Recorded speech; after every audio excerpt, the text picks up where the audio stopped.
Hello everybody, welcome to the channel. It is May 8th, 2025.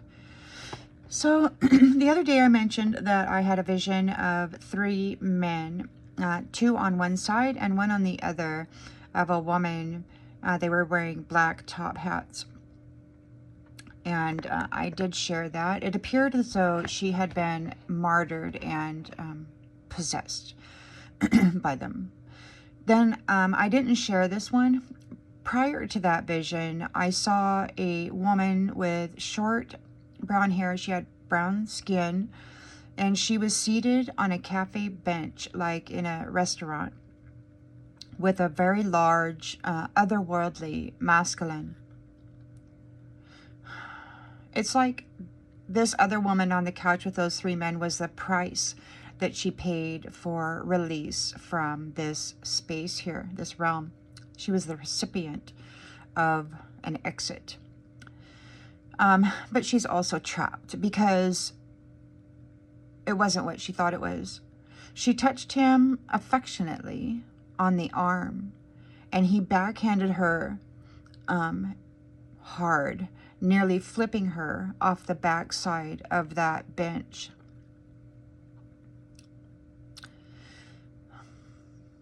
So it wasn't as great as she thought it was going to be. And then I need to share a story about something that occurred in my home. 2 nights ago, when I had this vision, I had, there was a scratching sound in my house, and I was looking around. I couldn't figure out where it was coming from. So I did my thing and I went to bed, and I got up the next morning and I heard it again, and I was like, where's that coming from? But I had to get ready for work, and so I did, and I left. Last night I went grocery shopping, and I came home and I mowed my front lawn, and I went into the house and and sat on my couch with my dog, and I heard the sound again, the scratching sound. And I looked over at my wood stove, which has a glass window in it, and I saw a sparrow in there with its wings extended, and it was tapping on the glass, scratching on the glass, trying to get out, and it could not get out. So I got my leather gloves and I opened the door and I released it. I got it out and I took it outside and I bathed it. Its eyes were closed, obviously filled with ash, and obviously it had been breathing in a lot of ash, and got caught in the firebox. So I set it up in the crook of a tree, and it clung to the moss. Its wings were wide open. It did not want any water, and it did not want any bread, and it would lean its head back, and I could see its throat, as it was gasping for air. And as soon as I put it outside, I saw its mate, flying around, and I called my indigenous sister and I asked her what she thought that it meant. Well, she thought that it meant that there could be a fire hazard in the chimney. They may have built a nest or started to, and so I need to take care of that. She also suggested that I sage my house, which I did, and she suggested that I change the batteries in my fire alarms, because what she was getting from the message was fire hazard. So I filled the house with sage, and none of the alarms went off. So I do need to change those batteries. But also, for me, it kind of ties in with this woman that had touched that man and got backhanded. It wasn't a man. It was an otherworldly masculine. Very, very big. And to me, it means like on the other side of the glass, this little sparrow had been trapped. It thought it was making a nest, building a family, and instead it was trapped. So I put it outside and called my sister friend, and I was looking out the kitchen window, and I saw that it had fallen off the moss and it had flipped onto its back. It had died. It was less than 30 minutes after I had freed it that it had perished, and its little sparrow friend flew off. So to me, that kind of means that there was somebody that this sparrow was intending on nesting with, building a family with. And this sparrow decided to go a different route, fell into a trap, maybe one that they thought was better, and it just wasn't so. It's an ominous meaning. The other day also I heard this curator talking about an enchantress and how she could do fireballs and shields and all of that. So he's marrying off his own, and he called them butters, which they had a great body but not so great of a face. And it seems to me that these connections or alliances he's trying to manufacture aren't what these feminines are thinking they are. So on to the messages, the other messages from last night. The curator was talking to someone on his team about an elixir, and it doesn't appear to be working. They're talking about something or someone celestial, which is positioned in or relating to the sky or outer space, belonging or relating to heaven, supremely good. So he's talking about celestial beings. He wants to create alliances with those in outer space and those in heaven.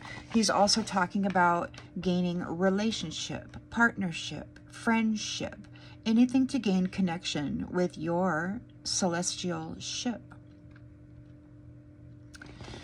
So I had a vision.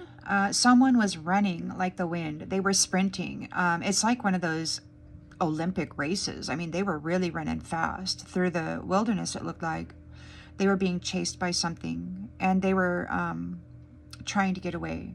They were moving left to right. Then there was a song, I want it all. And that was the only part of the song, but that was, I want it all, I want it now, that song. So they want it all. Whatever it is, they want it all. There was something about creatures of the night, which are animals that are active during the nighttime, or people who are more active at night. Midnight harvesters, those who are wild or indulge in activities that are not suitable for daytime, like vampires or prostitutes. Someone is talking to the curator saying, as long as you don't tell him, there's something about, she has to be innocent, but he's going to try to lie to and say that she is, but she doesn't meet whoever him is. She doesn't meet his qualifications. He's going to try to trick him. He's saying he wants to put a microchip into a feminine so he can control her energy. He says she's powerful, and another one said a powerful leader. There's something about a grandmother. They're talking about the cardinals, who are of the Roman Catholic Church, who are currently behind closed doors choosing the next pope, a representative. There's something about marriage, and it sounded like somebody said, I'm taking a break.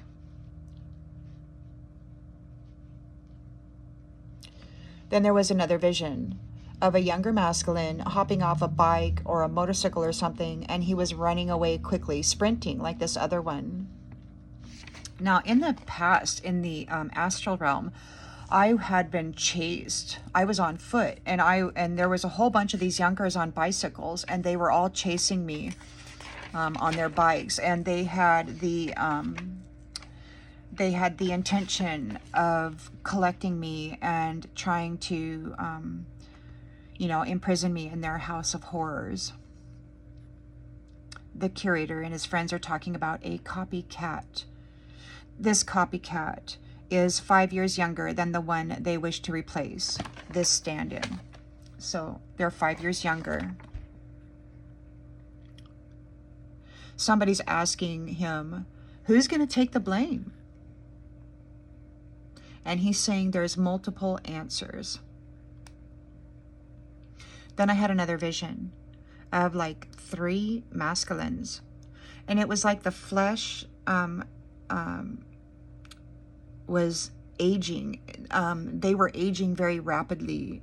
They were becoming skin and bone, literally vampires. And it was like in minutes, they just went from, you know, this to like skin and bone. It was weird. One of these younger masculines, not younger, but not older, they were saying very handsome. So it's like they're looking to take over a flesh temple of somebody. Walk in, perhaps. Somebody is saying that you are in the spotlight.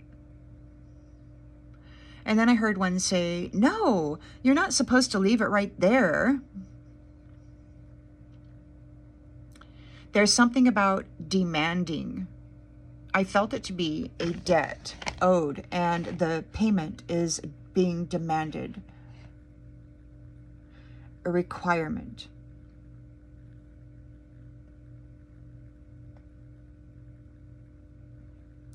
They don't want to pay up. They can't. They don't have it. They spent everything that they stole, and they don't have the ability to pay it back. Or it could just be that much skill or effort is required, that something is super challenging. Take it as it resonates. That's the message I have for you today, May 8th, 2025. See you on the next one, everybody.